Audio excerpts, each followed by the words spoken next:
fue un personaje central en los tiempos de la Unidad Popular. Central por su juventud, por su energía y porque en un grupo empresarial, una élite empresarial muy tradicional, eligieron a un joven para que los dirigiera y también para que se opusiera al gobierno de Salvador Allende. Ingeniero civil de la Universidad Católica, presidente de la Asociación de Empresarios Metalúrgicos, pero fundamentalmente, en tiempo de la Unidad Popular, el líder de la Sociedad de Fomento Fabril. Orlando Sáenz está con nosotros. Muchas gracias por esta conversación. Gracias por invitarme a estar con ustedes. Se cumplen 50 años del golpe de Estado, pero no son solo 50 años del golpe de Estado. Es todo lo que pasó previamente al golpe de Estado y lo que ocurrió en un país terriblemente dividido y donde el encono llegó hasta las familias, hasta los amigos, un país dividido. ¿Cómo es posible? ¿Por qué ocurrió que un grupo, que la élite empresarial del país eligiera a un joven como Orlando Sáenz para que los dirigiera? ¿Qué pasó? Bueno, pasó lo que yo llamo la succión del vacío, ¿no es cierto? El triunfo de Allende provocó una reacción tan fuerte, tan grande en todo el mundo, que de repente los líderes empresariales tradicionales comenzaron a trasladarse a otros países, se creó un vacío de poder que succionó para arriba. Y yo, que era un simple director de una rama de la SOFOFA, que como era CIMET, era el último en llegar a la CIMET, resulta que fui succionado por... Yo no me hago ninguna ilusión. Cuando a mí me nombraron presidente de ACIMET primero, cuando yo acepté con gran esfuerzo la presidencia de la SOFOFA, es porque se veía que yo era una especie de no blanco. Era difícil para el régimen igualarme con lo que tradicionalmente igualaban a estas directivas, con las clases altas, con la riqueza, con el poder, qué sé yo. Sí, este señor era un perejil, como digo yo, cualquiera, un ingeniero joven que venía de una empresa que se estaba edificando con todas las dificultades propias del caso y que no podía ser acusado de mayormente nada. Entonces era alguien que representaba menos gasto, menos blanco, llamémoslo así, del régimen, y que barría con todo en ese momento. Y por eso me designaron. Ahora, yo creo, pero mire, yo tengo una vivencia que muestra mucho por qué me designaron. Me acuerdo que cuando yo llegué a la SOFOFA a presidente, era gerente general de la SOFOFA Hernán Errázuriz, Talavera, que era muy valioso elemento, inteligente, joven, dinámico. Bueno, tuvimos como 6 meses de trabajo muy armónico y yo creía que estaba él bastante contento conmigo. Y un día me invitó a almorzar. Me dijo, mira, yo tengo que hablar contigo en privado y tengo que hablar, es urgente, así que ¿por qué? Admíteme que nos vayamos a almorzar un... Bueno, yo acepté eso y no estaba preparado para lo que pasó. Lo que pasó fue él que me dijo, mira, Orlando, yo quiero que tú sepas antes que nadie, te juro que no lo sabe ni mi señora, yo me voy a retirar. Pero ¿por qué? Le dije yo. Yo pensaba que me llevaba muy bien con él y que no había... ¿Por qué te vas a ir? Entonces me dice, mira, porque en mi familia nosotros somos criados para presidentes de la República y tenemos directivas de currículum que son a determinada edad, este puesto es vestidor. Yo estoy en la etapa en que la gerencia general de la SOFOFA era un aporte a mi currículum, porque el presidente no venía nunca, porque era una vez por semana, la oficina estaba poco menos que virgen. Yo escribía los discursos de los presidentes y el presidente era una persona que la hacíamos figurar, pero la verdad es que toda la política la llevábamos nosotros, la administración y yo en la cabeza. Pero ahora resulta que llevo 6 meses en que empiezo a ser conocido como el que le lleva el café a don Orlando Sáenz. Y por lo tanto esto no me viste ya y tengo que cambiar de pega. Porque a partir de este momento mi currículum no se está enriqueciendo contigo. Y por eso me voy.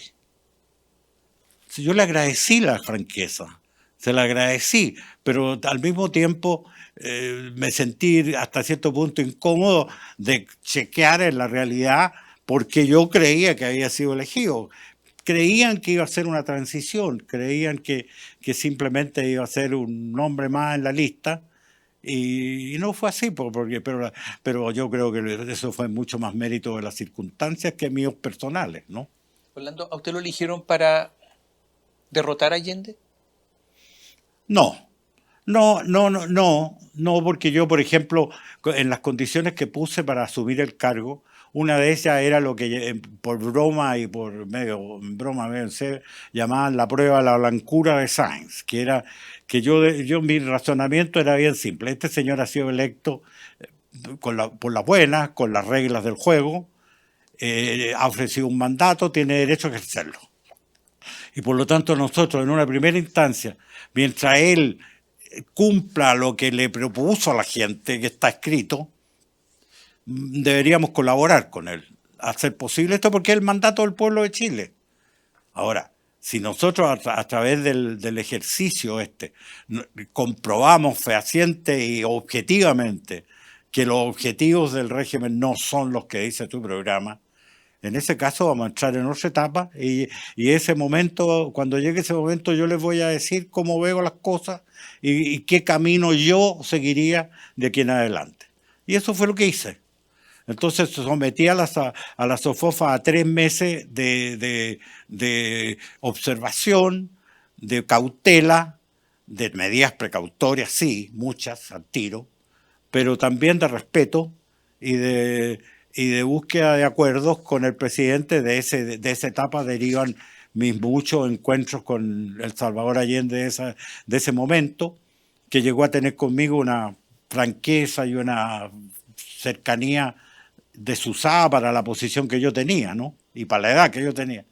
Pero en fin, cuando llegué a la conclusión de que el régimen quería otra cosa que lo que el programa decía, pesqué a la gente, hice una reunión muy bullada y muy escondida, con unas 20 personas, que ni siquiera eran la directiva de la SOFOFA, sino que eran una selección de la gente que yo creía que tenía el poder suficiente para asumir lo que yo le iba a decir. Y en esa reunión les dije, mire, he llegado a la conclusión de que esto va para la dictadura del proletariado, que la verdadera intención del régimen no es para nada contenerse en los límites de su programa y que tenemos que pelear o morir, una de las dos. Entonces, en la etapa siguiente se llama guerra. O sea, en esa etapa, en ese momento, se inició la guerra. Sí. Porque yo dije, mire, hay que luchar contra el régimen. ¿Y cuál es el fin de luchar? Derogarlo. Y sacarlos de encima lo que va a estar llevando a Chile a otro lado. Derogarlo, votarlo. Sí. Destruirlo. Bueno. Destruirlo en el sentido de sacarlo. Sacarlo.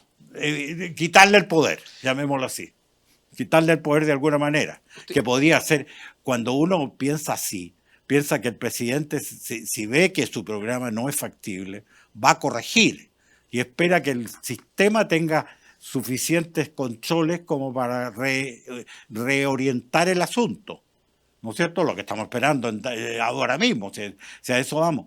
Pero cuando uno ve que no es así, a mí me han preguntado de forma directa y muy directa en algunas ocasiones, ¿usted era partidario del golpe? A la altura que se produjo, totalmente, como 3/4 de Chile, que ahora el 3/4 de Chile estén desaparecidos, es otro cuento.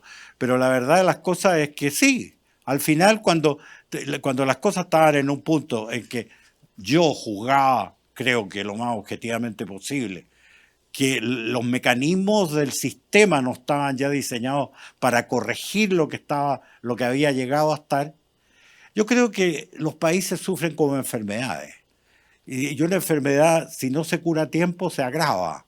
Y cuando se agrava llega un momento en que supera las barreras que le puede oponer un remedio simple o una intervención menor. Llega un momento en que ya para curar el mal es tan grave el mal que hay que hacer una operación muy grave y finalmente, si no se toman medidas extremas, viene la muerte.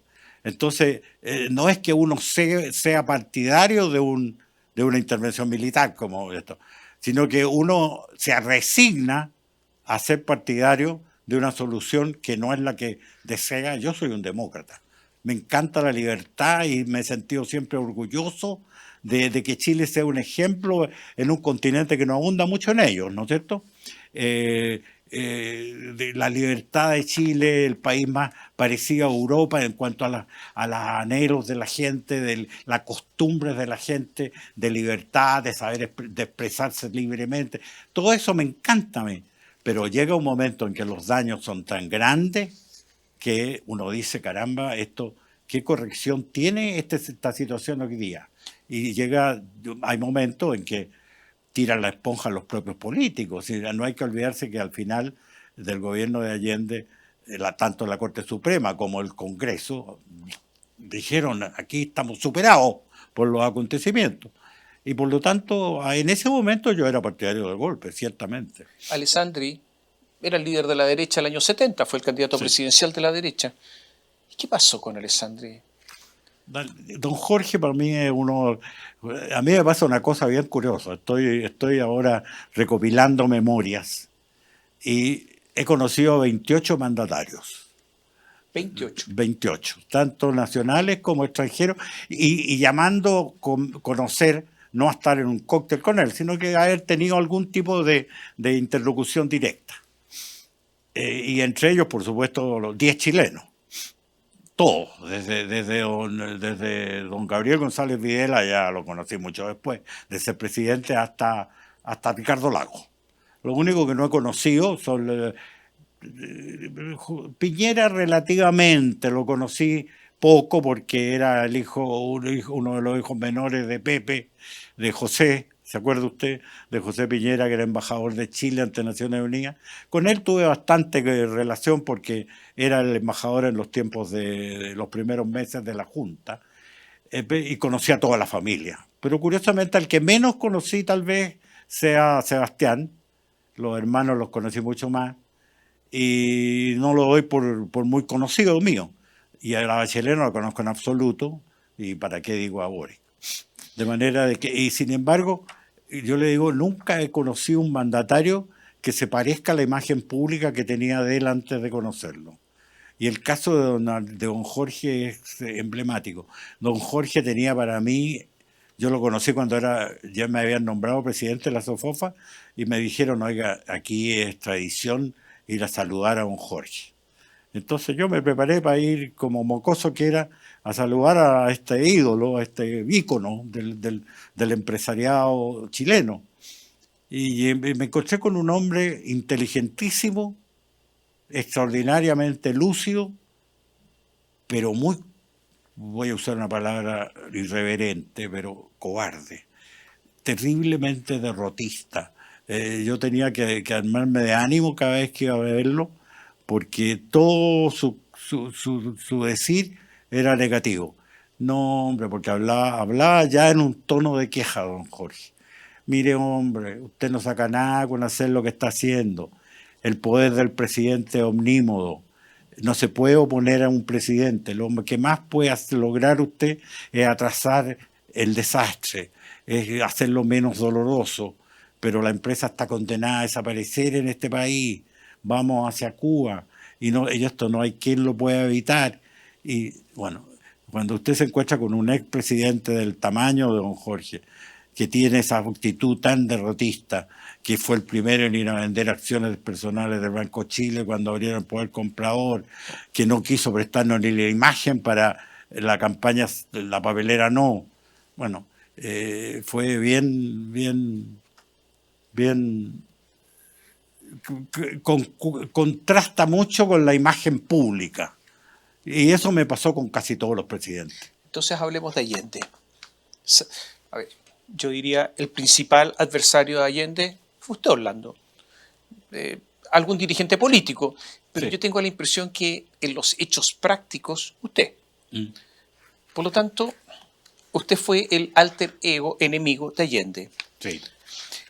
¿Quién era Allende? Porque yo tengo este libro suyo de hace algunos años, Testigo Privilegiado, donde cuenta muchísimos episodios.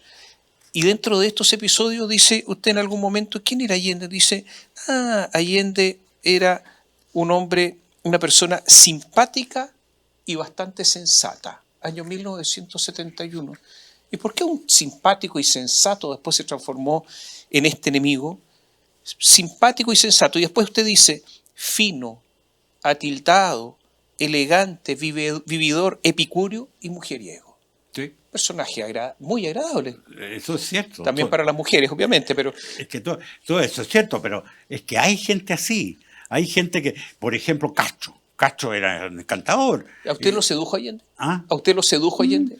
Digamos, le reconocí todas esas virtudes, pero yo creo de que él se desengañó. Si él pretendía reclutarme, llamémoslo así, era absolutamente inútil porque sus ideas de fondo yo las rechazaba totalmente y se lo dije en más de una ocasión. Yo tengo un episodio con Allende que no sé si ya el libro ese se me olvidó a mí. Tiene mucho tiempo, sí. Pero yo tengo una anécdota, si se puede llamar, con él, que en un momento dado me dice él, estábamos en la parte coloquial de todas las reuniones que teníamos, me dice, oiga, ¿cuándo se va a decidir usted a servir realmente a su patria? Entonces yo le digo, oiga, ¿qué me dice? Si yo creo estarla sirviendo ahora con lo que hago. No, me dice, esto es un cuento. Usted no es para estarse revolcando ahí con un lote de viejos paltones y paltones, porque usaba este tipo de términos, que en realidad lo usan a usted. Usted no es para eso. Sirva a Chile. Entonces yo le digo, ¿qué llama usted servir a Chile en este momento? Entonces me dice, ¿por qué no se hace cargo de Codelco? Entonces yo le digo, ¿de qué me está hablando? Le digo yo, ¿usted me está diciendo que me haga cargo de Codelco? Oiga, supongo que es una broma lo que usted me está... No, me dice, ¿por qué va a hacer una broma? Yo le digo, hágase cargo de Codelco. Codelco es lo más importante que tiene Chile, mi amigo. Y yo creo que usted sería perfectamente un excelente conductor de Codelco. Entonces yo le digo, mire, presidente, hablemos en serio. Usted no me puede nombrar porque no lo van a dejar hacerlo. El escándalo sería tan grande que usted mismo se asustaría. No, ese problema mío, me dice, no es suyo. Sí, le digo yo, pero ¿qué va a hacer usted? Supongamos que usted puede nombrarme presidente de Codelco hoy día. ¿Qué haría usted si yo a la semana apareciera con una lista de 200 o 300 gallos y le dijera, mire, mi primera medida es sacar a patas para fuera de Codelco a esta lista, porque todos estos que le estoy nombrando son agitadores, son gente que lo único que quiere es usar a los gremios del cobre como herramientas políticas, y todo esto estaba al mando de un señor que se sienta en el vicepresidente de Codelco, actual, que no me acuerdo quién era, que era un señor Faibovich. Señor es el que manda. Faibovich. ¿Ah? Ángel Faibovich, creo que no sí. era Ángel, ¿No era no, Ángel? porque Ángel era el político. Este era un abogado que se llamaba, no me acuerdo el nombre de pila. Y entonces yo me decía, ese tipo, le digo yo, usted sabe que es el que manda en Codelco. ¿Y qué se dedica a hacer salvo esto? Entonces, mire cómo está cayendo la producción de Codelco y todo esto.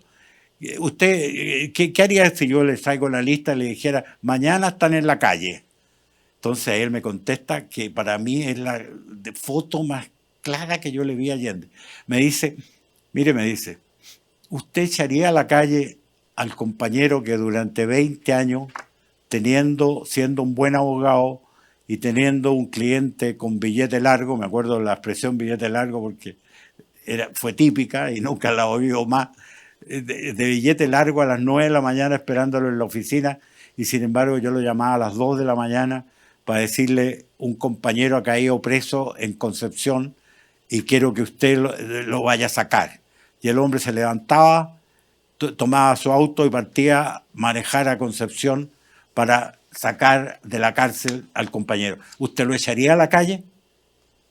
Entonces yo le digo, oiga, presidente, si yo fuera presidente de la República y viera que este tipo está haciendo el daño que esto, Chile está primero y sí lo pondría en la calle. Entonces me dice, yo no. Allende vamos a hacer una pequeña pausa, pero dejo la pregunta planteada. Era un tremendo seductor. Hubo una reunión de empresarios muy grande en Viña del Mar, o en Santiago, no recuerdo bien, muy grande, y resulta que todos eran contrarios a Allende y sin embargo Allende hizo un discurso y los sedujo absolutamente. Vamos a hacer una pausa y vamos a contar esta historia porque es alucinante. Allende seduciendo a los empresarios internacionales. Volvemos en un instante.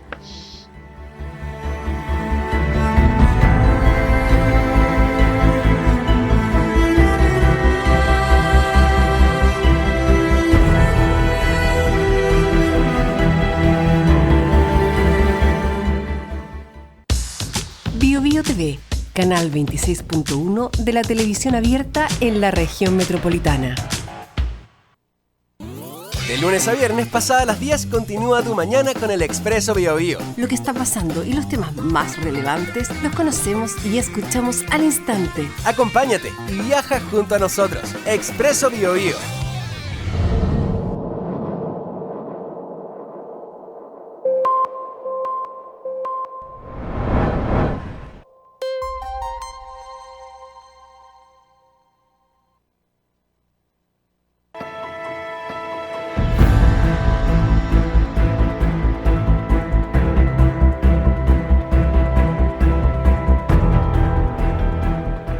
Conversamos con Rolando Sáenz, año 1971, ciudad de Viña del Mar, Teatro Municipal, reunión de la AILA, la Asociación de Empresarios Latinoamericanos, y resulta que Allende pide hablar, ¿no es cierto? Pide ir y hablar frente a ellos y enfrentarse después de un discurso suyo, Orlando, en que lo había despedazado. Así es. Efectivamente. Yo estaba en esa reunión internacional, estaba recibiendo el cargo de presidente de AILA, que era rotativo y que le correspondía a Chile en ese momento. Entonces recibí el cargo y estábamos en el Congreso en que se hacía eso. Nosotros habíamos invitado al acto inaugural al presidente por protocolo, sin ninguna esperanza de que asistiera. Y efectivamente anunciaron que no iba a asistir. Entonces el acto se hizo, ese plenario, ese primer acto, se hizo en el Teatro Municipal de Viña, y ahí yo pronuncié un discurso bastante fuerte, como eran las cosas, por una cadena de radio que cubría bastante del territorio nacional. Te pasó todo eso. A todo esto el discurso se había sido escrito, porque por protocolo uno cuando invita al presidente de la República no puede improvisar, no debe improvisar, sino que tiene que mandar el discurso que va a decir a la moneda por lo menos con 24 horas de anticipación al acto o un periodo así. Entonces habíamos hecho, yo no escribía nunca mis discursos, siempre lo punteaba y lo improvisaba. Pero esta vez, por esta obligación, lo habíamos escrito. Bueno, pasó el acto y a la mañana, después era en la noche, nos recogimos todos para empezar las reuniones sectoriales al día siguiente, cuando en la madrugada me despiertan para decirme que la moneda ha llamado y que el presidente pide un plenario porque quiere dirigirse a los delegados a la reunión. Bueno, entonces tuvimos que hacerlo, tuvimos que cambiar la programación del día y inventar un plenario alrededor del mediodía de ese día. Llegó en helicóptero con gran cuestión, se paró en la plaza ahí estábamos, el plenario se realizó en un salón grande en todos los comedores unidos del Hotel O'Higgins. Bueno, y llegó él y con algún acompañante, teníamos la mesa preparada y yo estaba sentado al lado de él y para mi espanto veo que le pasan una carpeta y abre la carpeta a él y veo yo mi discurso entero lleno de rayas rojas y qué sé yo. Entonces dije, aquí viene fuerte esta cuestión. Y efectivamente me hizo pedazo en su discurso y yo estoicamente esperé. Pero lo que no estaba esperado era la reacción de la gente. La reacción de la gente era entusiasta con él, sobre todo los extranjeros. Los chilenos eran mucho más cautos, pero ver a los brasileños que habían sido gestores del Congreso y todo esto, aplaudir, porque era elocuente, era muy convincente, tenía en forma extraordinaria ese don de comunicación con la gente, establecía contacto con la gente, esa es la realidad. Yo no he visto más que una persona después que tenga ese grado de conectividad, que es Castro. El Castro era otro encantador de serpientes, pero superlativo. Y ese acto terminó muy mal, porque resulta que cuando había él terminado de hablar, estábamos levantando la sesión, porque no era más que para él, cuando salió una persona desde el fondo gritando: quiero la palabra, señor presidente, refiriéndose a mí, porque yo estaba presidiendo el acto. Y era Carlos Urenda. Y Carlos Urenda empezó a exigir, entonces Allende me dijo: dele la palabra. Y Carlos Urenda se lanzó de picada contra él, porque él en su discurso había aludido a la intervención vergonzosa del Banco Edwards. El que Agustín, bueno, es una historia compleja, pero bastante fea, y por lo tanto él tenía muy pescado ese tema, ¿no? Del estado de corrupción y qué sé yo, de las clases empresariales chilenas y tal.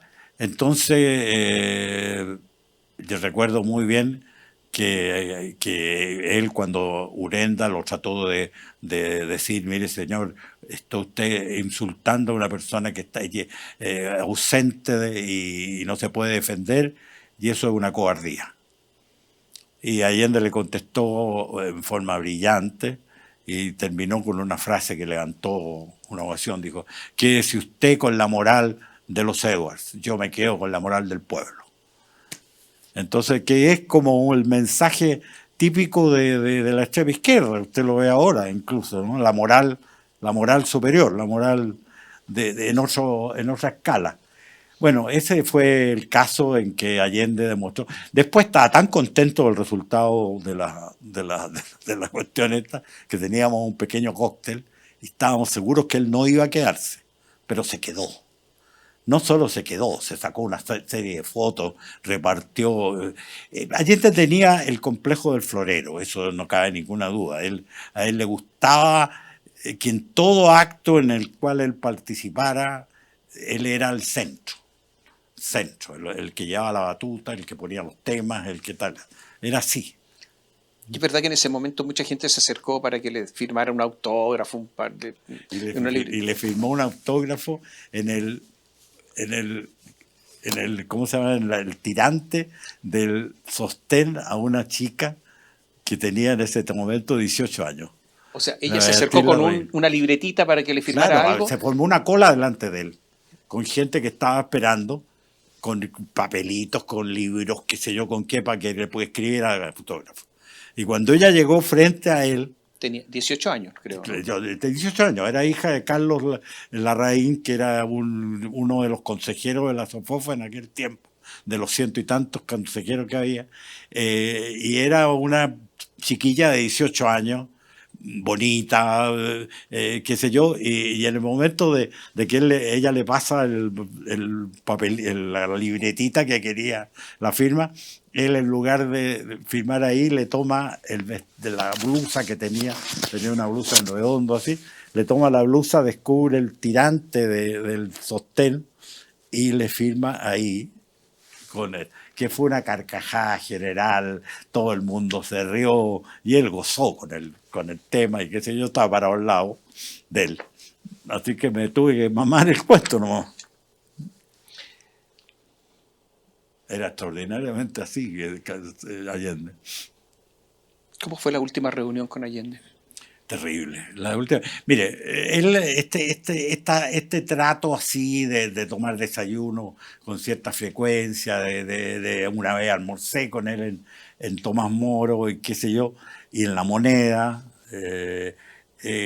terminó abruptamente a la altura, después de este congreso, pero a la altura de la AILA.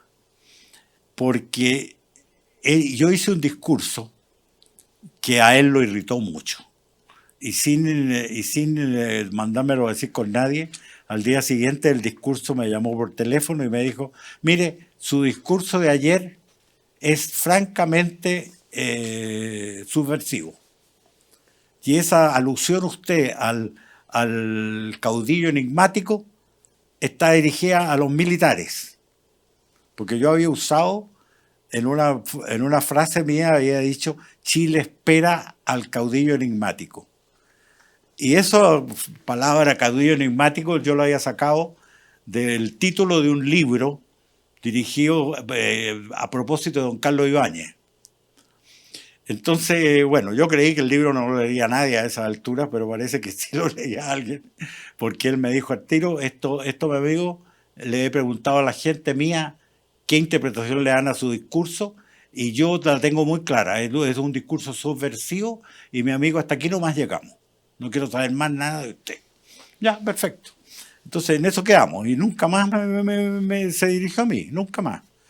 Las veces que tuvimos contacto de ahí en adelante fue a través de un personaje que es toda una novela en Chile, que es este señor del canto, don Humberto del Canto. Pero ese es otro cuento, complejo. Pero ustedes se reunieron con Carlos, o sea, Carlos Prat les organizó una reunión en algún momento al general Prat, ¿no? Pero ocurre que eso pasó. No tuvimos más nada de contacto hasta que ya encima del golpe, a un mes del golpe, un mes y medio, cuando mucho, me llama Carlos Prat, que había sido repuesto en el Ministerio del Interior por ahí por agosto, una cosa así, y me dice que él cree de que hay que hacer todos los esfuerzos posibles por encontrarle una salida a la situación nacional, y que en ese concepto él cree fundamental que yo tuviera una reunión con Allende. Entonces yo no quería. Yo le dije, mire, general, es inútil a esta altura, no tenemos ningún contacto a esta altura y además no tengo nada que hablar, le dije yo con el presidente. Entonces él insistió mucho y organizó este desayuno. Bueno, yo fui a Guardia Vieja, perdón, ¿cómo se llama la casa? Tomás Moro. Tomás Moro, esa mañana a las 7:30 de la mañana, porque siempre los desayunos de Allende eran a esa hora, y que me costaba harto a mí. Pero, y fue terrible, la reunión fue verdaderamente horrible, porque él llegó un poquito después que yo al salón donde estaba preparada la mesita esa, y antes yo no estaba ni siquiera sentado. No, estaba sentado, sí. Y llegó él muy violento desde el primer momento y me dice, mire, yo quiero que usted sepa de que yo ahora sé muy bien de que usted no es el joven bien intencionado y patriota que yo creí en determinado momento, y usted es un conspirador que está pretendiendo derrocar a mi gobierno. Así es que, pero, entonces yo reaccioné a eso. Lo interrumpí y le dije, mire, presidente, yo no he venido ni porque tenga ganas de venir, ni porque tenga nada que hablar con usted. Y como eso es así, yo no estoy dispuesto a que me insulte, y por lo tanto, si usted me perdona, me voy. Entonces me paré para irme. Y ahí él me detuvo y me dijo, quédese, tranquilo, yo sabré dominarme. Entonces ahí me dice, porque tengo algo, ni siquiera se sentó, yo tengo algo que proponerle. Todo este problema político que hay en Chile se basa en el problema de las empresas, en el problema de la definición del área social. Entonces lo que yo quiero ahora es proponerle a usted lo siguiente. Definamos ahora y aquí la amplitud del área social, que se compone de muy pocas empresas. Yo le digo la lista de empresas que queremos conservar porque son estratégicas para el país. Y le devuelvo en un solo acto ¿cuántas son las que tenemos tomadas? 836, presidente. Bueno, todas las demás se las devuelvo de un plumerazo. Y además hacemos una ceremonia pública para celebrar un pacto de desarrollo entre el sector privado y el gobierno. ¿Qué le parece? Entonces yo le dije, mire, presidente, bueno, entiendo su proposición, voy a ir a la SOFOFA de vuelta, voy a reunir al Consejo General, voy a plantear el tema y le voy a contestar cuando me tenga un mandato de qué hago frente a su proposición. Entonces ahí explotó violentamente, me dijo, no, me venga a mí a jugar al socio. Usted bien sabe que lo que se va a hacer es lo que usted quiera, lo que usted piense. ¿Qué piensa usted? Y ahí yo le dije, mire, si de mí depende, la respuesta es no.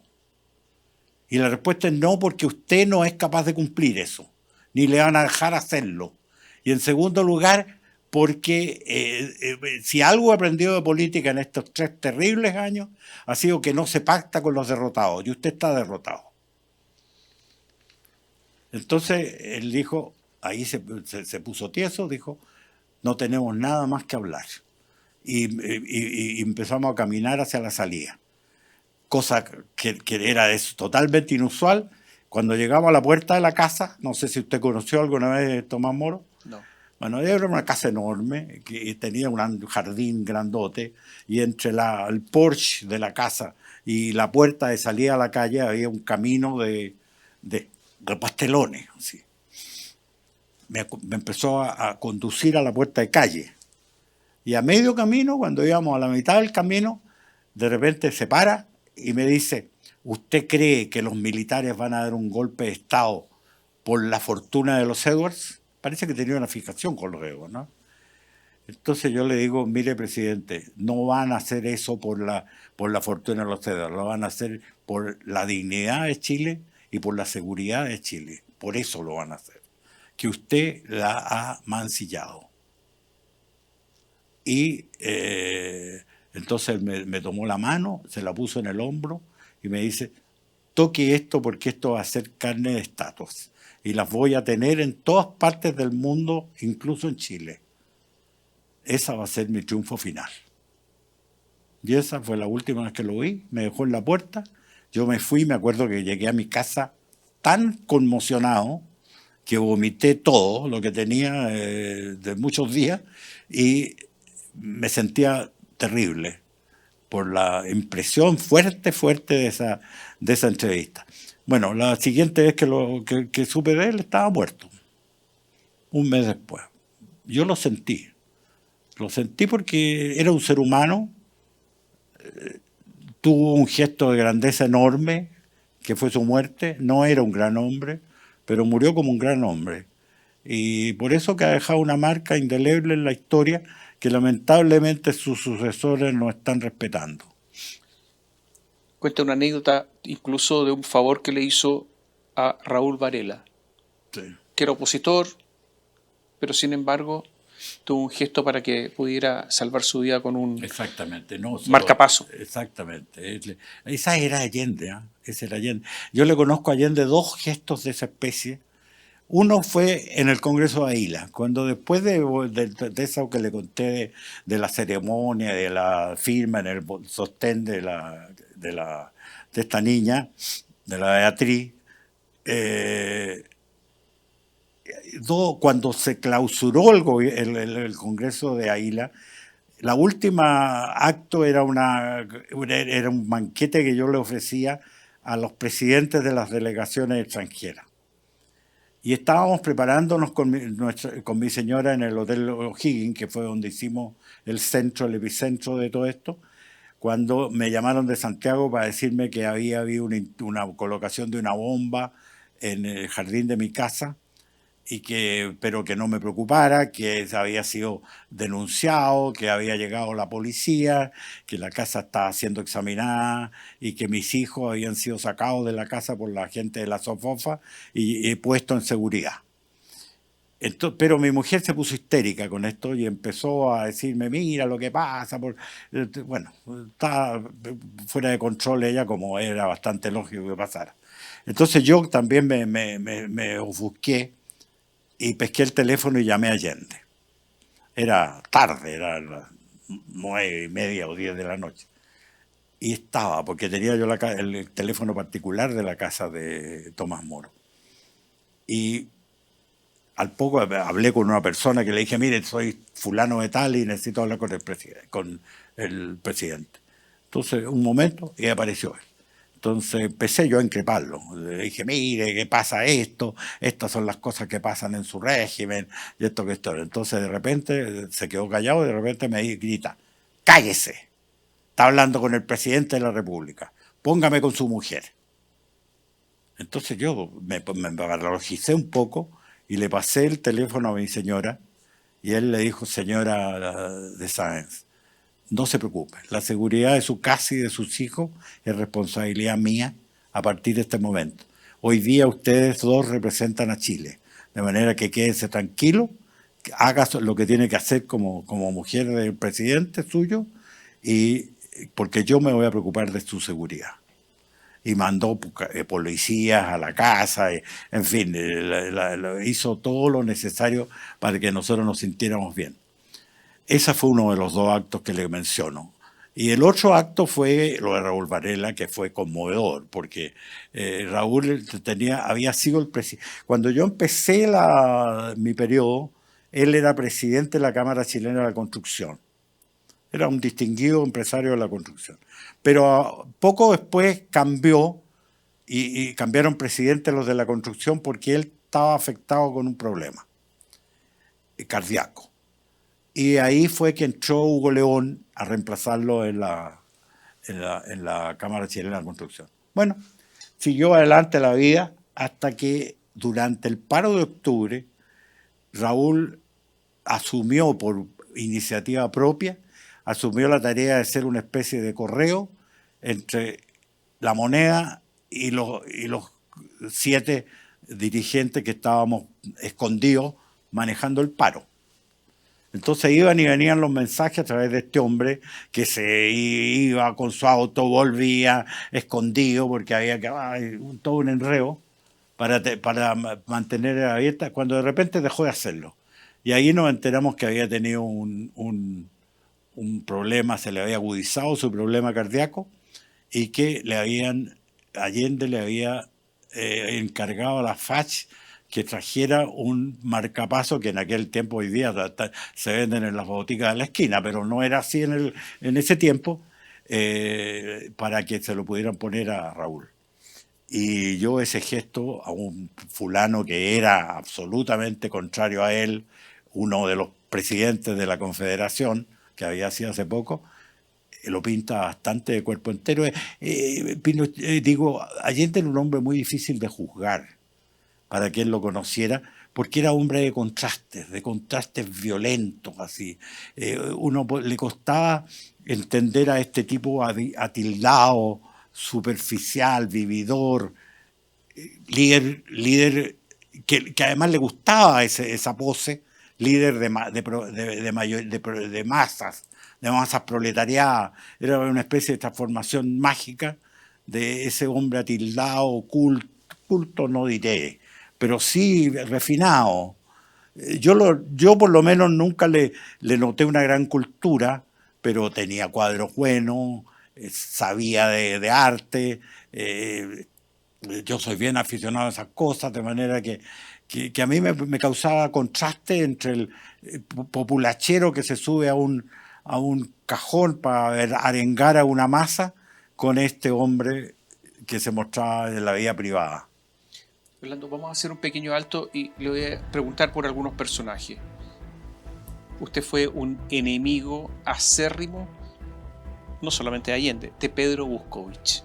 ¿Quién era Pedro Buscovich? ¿Quién era el general Prats? ¿Qué relación tuvo con Pinochet? ¿Y qué relación tuvo con Miriam Contreras Lapallita? Volvemos en un instante.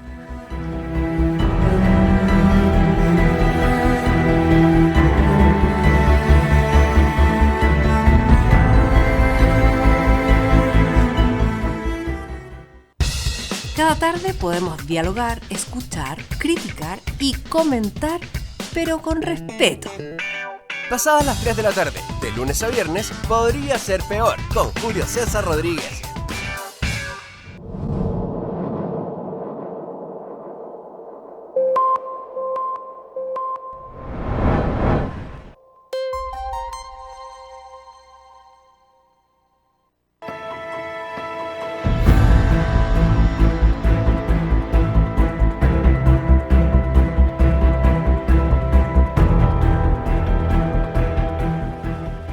hablando el hombre que estaba a cargo de la economía en tiempo de la Unidad Popular, también de la intervención en las empresas, 800 y tantas empresas, de algunas operaciones secretas, según usted cuenta, era Pedro Vuskovic, odiado por los empresarios. ¿También por usted? Sí.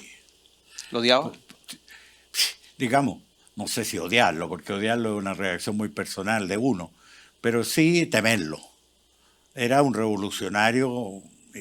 Yo creo que en el gobierno yo creo que yo conocí en el gobierno de Allende 2 revolucionarios peligrosos, que eran Vuskovic y Enríquez. Miguel Enríquez. Miguel Enríquez. Junto a una muchedumbre de lo que nosotros en la Sofofa en broma llamábamos los revolucionarios de cóctel, que son esos tipos que con un trago en la mano en alguna embajada que está celebrando una fiesta, hablan y peroran de lo que van a hacer, de la gente que van a arrasar, de las muchedumbres que van a liderar. Esos son revolucionarios de show. Pero esos eran peligrosos. Y Pedro Vuskovic era peligroso. ¿Por qué? Porque era inescrupuloso, frío, esas personas que son frías y que si te ven un obstáculo por delante, lo que están viendo es cómo destruirlo. Lo pinta de cuerpo entero cuando formó un grupo para crear ficheros escandalosos de los principales empresarios chilenos. ¿Qué significa fichero escandaloso? O sea, un file en el cual le sacaban trapitos al sol a ciertos empresarios en los cuales encontraban motivos de escándalo, qué sé yo, vicios personales, amoríos, situaciones de escándalo, situaciones en que habían menospreciado a alguien, qué sé yo. Ese tipo de... Él formó un grupo para formar una serie de files, de fichas, con el ánimo de en un momento dado empezar a publicarlas. ¿Se publicaron? No se publicaron porque nosotros ya teníamos bastante desarrollado el sistema de inteligencia. Y, ¿La Sofofa tuvo un sistema de inteligencia? Teníamos un comité de inteligencia. Sí. ¿Con agentes? Con agentes. ¿Cuántos agentes tuvieron? Tuvimos más de 60 al final. ¿Pagados? Bueno, yo en realidad teníamos un coronel en retiro, experto en inteligencia, que manejaba eso, y nosotros le financiábamos todo esto, y él rendía un informe diario de lo que investigaban, de lo que sabían. Yo recibía un informe todos los días en la mañana de qué es lo que estaba pasando. El informe a veces contenía tonterías que no servían para nada, para nosotros por lo menos, pero había muchas joyas entre medio de ese grupo fue el que nos consiguió los documentos básicos que publicamos en el Mercurio después, que fue el plan del MAPU. El del autogolpe. Del autogolpe, eso fue bien al final, pero habíamos conseguido el file de cómo tomar empresas, que fue bastante durante provocando el tiempo, sabotaje. Provocando sabotaje y qué sé yo. Entonces ese grupo... Ese era un plan de Vuskovic. El plan exacto, que era de Vuskovic. Nos advirtieron, este señor me advirtió un día de que venía esto de Vuskovic. Entonces yo dije, ¿qué voy a hacer ante una cosa así? Entonces le dije, mire, suspenda todo lo que esté haciendo y prepáreme 3 files a mí. De alguien, dígame quién huele más escandalera del gobierno. De la cúpula de la UP. Entonces el tipo en menos de una semana me preparó 3 ficheros míos, con de todo, con datos muy, muy comprometedores y qué sé yo. Entonces yo me los tomé debajo del brazo y me fui a ver a Vuskovic. Le pedí una audiencia a Vuskovic, que por lo demás no me la dio. Fue una reunión de varias personas con él, pero al final me dice, bueno, usted me pidió una reunión, quédese un momento más. Entonces cuando todos los demás se fueron, me dijo, ¿qué tiene que decirme? Porque era bien cortante conmigo, y yo con él. Entonces yo le dije, mire, ministro, vengo porque quiero que vea estos papeles. Entonces él abrió la esta y empezó a ver esto y dice, ¿qué significa esto? lo voy a hacer detener de inmediato. ¿Qué pasa? Entonces yo le dije, mire, si esto no se sobresalte. Estos van a ser los 3 que van a aparecer en el Mercurio cuando usted publique el primero los suyos. ¿Y? No se publicó nada. No se publicó nunca nada. Muy poco después lo echaron. Fue bien al final de la carrera de él. No sé si esto tuviera alguna... Yo estaba seguro, cuando volví caminando a la Sofofa, yo estaba seguro que me iban a tomar preso en el camino.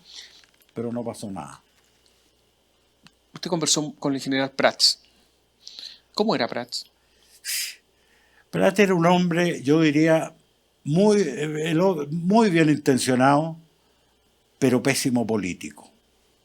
¿Inocente? Pésimo político. Era un hombre que veía las cosas con una miopía espantosa. Entonces él estaba jugado y se jugó hasta el final, que fue trágico para él, a la teoría de que Allende iba a corregir. Él estaba seguro, nosotros lo llamábamos la teoría de la pera madura. ¿Por qué? Porque estaba seguro que la pera iba a caer sola del árbol. O sea, él creía que en algún momento el presidente iba a ver las cosas con tal claridad de que estaba despeñándose, que iba a girar bruscamente, iba a sacar a patadas del gobierno al sector extremo, que era todo, porque socialista y comunista. Ya los demás se habían ido paulatinamente retacando, pero no pesaban. Y que en ese momento Allende iba a llamar a gobernar con el ejército, con las Fuerzas Armadas y la democracia cristiana. Yo creo que tenía alguna muy grande simpatía por la democracia cristiana, que no lo decía, porque era siempre el mismo tono. Va a formarse el gobierno de las Fuerzas Armadas con la democracia cristiana y con eso el presidente va a terminar su periodo. Y yo naturalmente le rebatía eso y le decía, mire, usted está equivocado, esto va a explotar mucho antes que llegue eso. Además, había un error de juicio sobre la personalidad de Allende. Allende me había mostrado una personalidad de fidelidad a su camarilla, yo no puedo imaginar a Allende cortándose con la extrema izquierda, con los comunistas y sobre todo con los socialistas. Pero también Tomás es una cosa difícil de definir, porque yo, por ejemplo, muchas veces lo oí expresarse como con cierta distancia de Altamirano. Él hacía chistes así. Si por Altamirano fuera, habríamos tomado 8.000 empresas y cosas de ese tipo, o sea, como diciendo, yo soy el que ¿Tenía don de mando? ¿Ah? ¿Tenía don de mando? ¿Quién? El general Prats. No diría eso. No era una persona que impusiera como Pinochet. Pinochet tenía don de mando. Pero yo creo que Prats no, y su debilidad lo puso en una situación que al final se hizo terrible, porque fue sustituido. Bueno, usted sabe más qué pasó. Mucho se ha dicho que el ladrillo, que es el plan económico de Pinochet, se hizo antes del golpe por parte de gente de la Marina, pero usted dice que no, que fueron ustedes. Nosotros hicimos ustedes lo hicieron. Sí, claro. Es decir, creamos un grupo que lo financiamos. O sea, cuando decimos lo hicieron ustedes, digamos más bien lo financiamos ustedes, lo financiamos nosotros.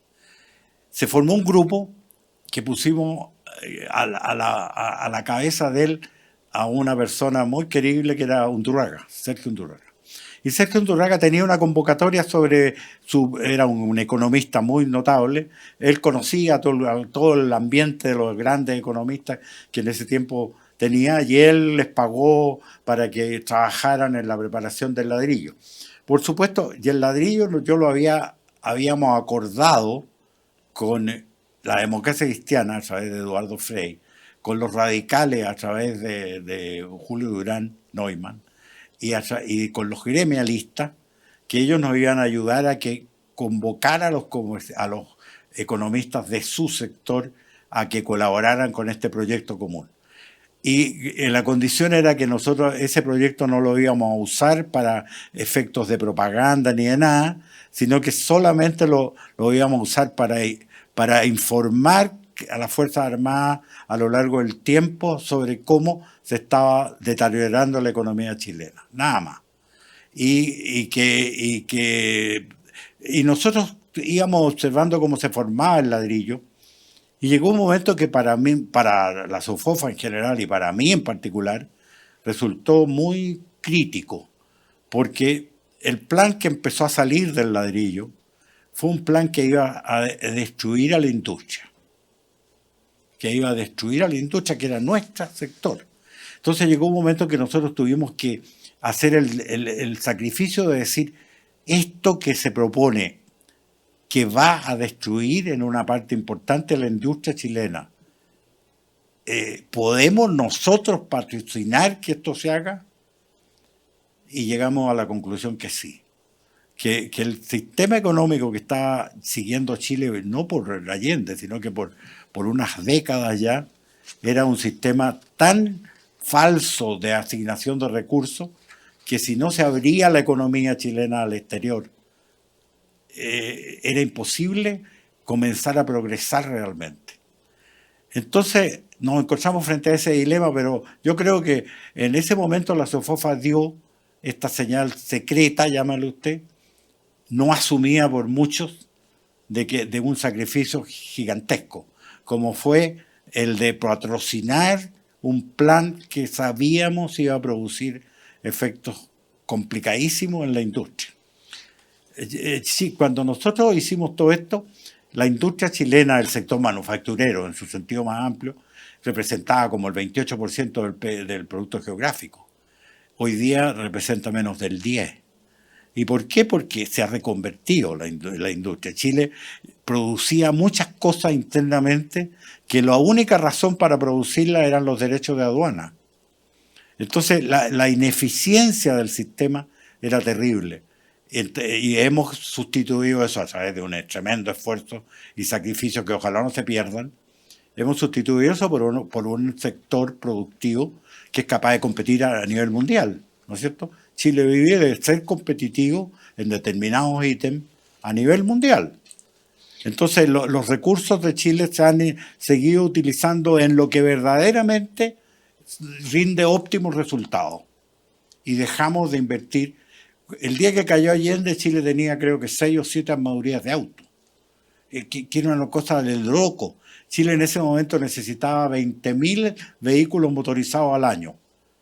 Bueno, esos 20.000 vehículos eran producidos por 6 empresas que los armaban acá en Chile. Y los integraban, no solo los armaban. Que era un gran volumen ya de integración nacional. Bueno, esa industria era de tal grado de ineficiencia que uno iba a alguna de estas fábricas y veía tipos haciendo un tapabarro con un martillo. Entonces era un desperdicio de inversión y un desperdicio de eficiencia que era intolerable. Orlando, sé que tenemos que terminar ya, pero yo no le puedo dejar de preguntar por una curiosa relación, porque con siendo un enemigo de Allende, fuerte, usted tuvo una relación con Miriam Contreras, que se prolongó después de la muerte de Allende. Pero mucho más. Bueno, es una cosa bien fácil de definir. Cuando yo entré, mi primera pega después de salir de la universidad fue en una empresita que se llamaba Ruperti Ingenieros, que tenía una pequeña maestranza por allá por Quilicura, con unos 25 trabajadores, y tenía una oficina en el centro de Santiago, en uno de los edificios esos del costado del Banco Chile. Entonces me contrataron a mí porque se murió el hombre que había armado esa empresa y el que le era su alma, y lo tomó su hermano menor, que era Enrique Rupert. Y Enrique Rupert al principio, recién muerto su hermano, estaba muy inseguro con el manejo de la compañía, y al tiro se contrató a un ingeniero joven que lo conocía porque su hermano muerto estaba haciendo la memoria, estaba patrocinando la memoria mía. Y por lo tanto me conocían, me contrataron. Y ahí era la oficinita, era él, que era el jefe, la Paya, que era la secretaria que hacía todo. Era nominalmente la secretaria, pero en realidad era la ULSA jefe, y un corralón que teníamos 2 personas, que era yo y un chiquillo que había estudiado ingeniería y que me ayudaba. Y era como buen dibujante de plano y qué sé yo. Y ahí conocimos a la Paya. Y como yo estaba a punto de casarme, ella conoció otra vez mío a mi novia de aquel tiempo, que era Liliana, y mi esposa de hoy día. Bueno, y le cayó simpática a la Liliana y empezó a cultivar su amistad.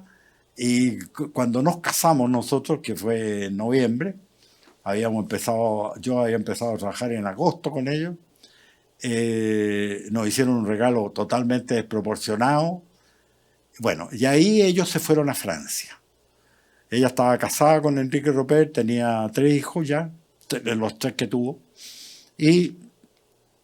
Pero Enrique Roper era un hombre muy raro, era un hombre un poco desequilibrado, no sé cómo titularlo, pero era un hombre de reacciones muy raras y vivía obsesionado con irse a vivir a Francia porque sus ancestros eran franceses y qué sé yo. Entonces, como en enero, se fueron a Francia y dejaron la compañía a cargo del tercer hermano, de Miguel Roper. Y ahí la perdí de vista yo, a ella. Y no supe más de ella hasta que empezaron los rumores, muchos años después. Esto ocurrió el año 60, 61. Por ahí, por el 67, 68, cuando yo era ya uno de los gerentes de Maestranza Cerrillo, me había cambiado de trabajo, empecé a oír los rumores del romance de ella con Allende, que lo sabía todo Chile, lo comentaba todo Chile. Bueno, y ahí no supe más de ella hasta que cuando asumí como presidente de la SOFOFA, yo asumí el 2 de junio y 6 días después o 5 días después mataron a don Edmundo Pérez. Entonces nosotros los presidentes de la CPC fuimos en la tarde de ese día a ver a Allende, a La Moneda, muy violento y muy dispuesto a decirle, como se le dijo, que eso iba a ser un hito en la historia de Chile y que iba a envenenar todas las relaciones con el gobierno. Y él se empeñó en demostrar que su gente no tenía nada que ver con el asesinato y que él estaba haciendo todo lo posible rápidamente. Entonces pidió un informe y apareció ella a entregarnos el informe, porque él le pidió que nos entregara una copia del informe de la policía, que en la tarde del día, si el asesinato había sido a las 10 de la mañana, una cosa así, y estamos hablando de las 6 de la tarde.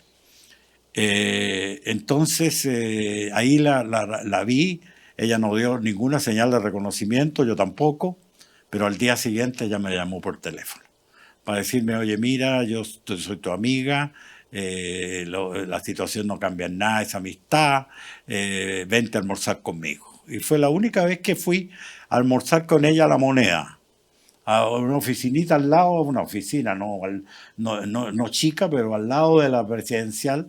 Yo nunca supe si Allende se enteró de ese almuerzo o no, porque oíamos hasta voces nosotros desde la oficina de ella.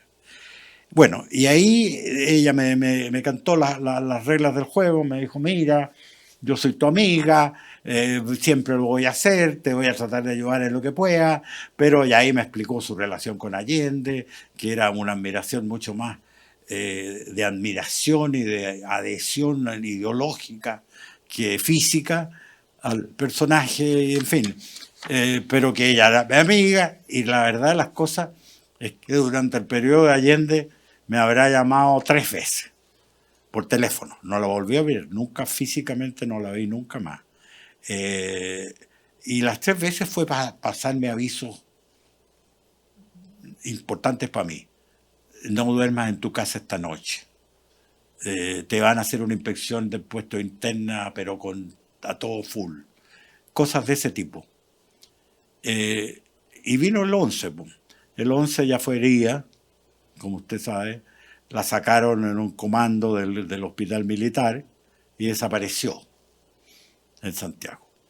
Y ahí viene el contacto que trató de tener conmigo para ver si yo podía ayudarla a irse a una embajada, porque estaba en la clandestinidad. Eso es un incidente complicado de contar porque es largo. Y bueno, y al final terminó ella pudiendo salir de Chile. Y no volví a saber de ella hasta esa inolvidable noche en París, en que nos juntamos, me llevó a comer, me presentó a García Márquez, la dedicatoria que tengo de García Márquez. Fue una noche realmente mágica, esa es la verdad. Y bueno, y de ahí perdí el contacto con ella. Después ella tenía un puesto muy bueno en París. Ella estaba a cargo de la oficina para Europa del turismo cubano. Entonces tenía una oficina regia ahí a 2 cuadras de la ópera, del Palais Garnier, y estaba muy bien. Pero tiempo después tuvo un problema, que fue que ella declaró en una entrevista que Allende se había suicidado. Y eso contradecía la versión de Castro. Y parece que Castro se enojó mucho por esas declaraciones de ella y le cortó todo el cuento. Bueno, y después ella volvió a Chile años después y bueno, y murió aquí en Chile. Era una mujer bien curiosa, bien curiosa. Y además leal con la amistad.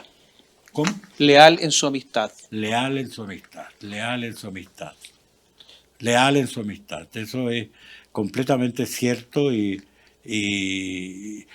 antes que ella volvió a su hija, le permitieron volver a su hija. Y ella me mandó un mensaje tratando de decirme que si podía yo ayudar a su hija a instalar. Pero la hija, mira, yo la perdí de vista bien rápido porque era un poquito local, la niña, no supe mucho de ella de cuando volvió. Pero para mí el Valla es un recuerdo agridulce, llamémoslo así, ¿no? Conmigo fue muy leal y fue muy ayudadora dentro de los límites de lo que podía. Y yo a su vez le pagué con intentos bien concretos de ayudarla. Y lo habría hecho de todas maneras. Orlando, muchas gracias por esta conversación, por recordar personajes, el ambiente, sobre todo, que se vivía en esa época. Quedaron un montón de cosas que podríamos seguir. Por ejemplo, su desafección rápida con el régimen de Pinochet, que ya el 74 ya... Es que el régimen de Pinochet terminó siendo lo que yo no quería que fuera. O sea... El programa inicial de la Fuerza Armada no era para nada lo que pasó. Pero el proyecto inicial eran cuando más 3 años de intervención, una nueva constitución votada por el pueblo y un presidente civil durante esos 3 años con la Junta como máximo, con la Junta en calidad de Congreso, llamémoslo así. Ese plan se empezó a morir en el verano del 74 y terminó de morirse por ahí cuando yo me fui. Pues. Entonces yo ahí me di cuenta de que había habido un golpe de Estado interno, silencioso, callado, que nadie vio, que era la imposición de Pinochet como comandante en jefe y en calidad de tal.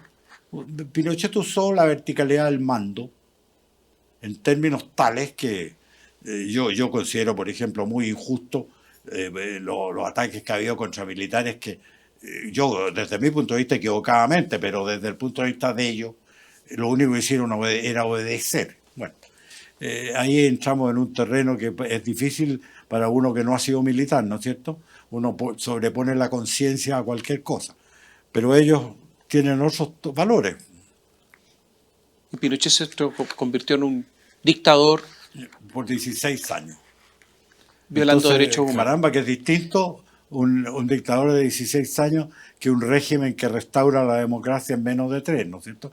Y eso fue lo que además hicimos el ridículo de ir a decírselo a los gringos, nada menos que a Kissinger. Yo me siento instrumento de eso, éramos 3 tipos que le fuimos a decir a Kissinger nada menos, que era el peldaño inmediatamente inferior a Nixon, ir a decirle, mire, esto va a ser así, así, así. ¿Y cómo fue? 16 años.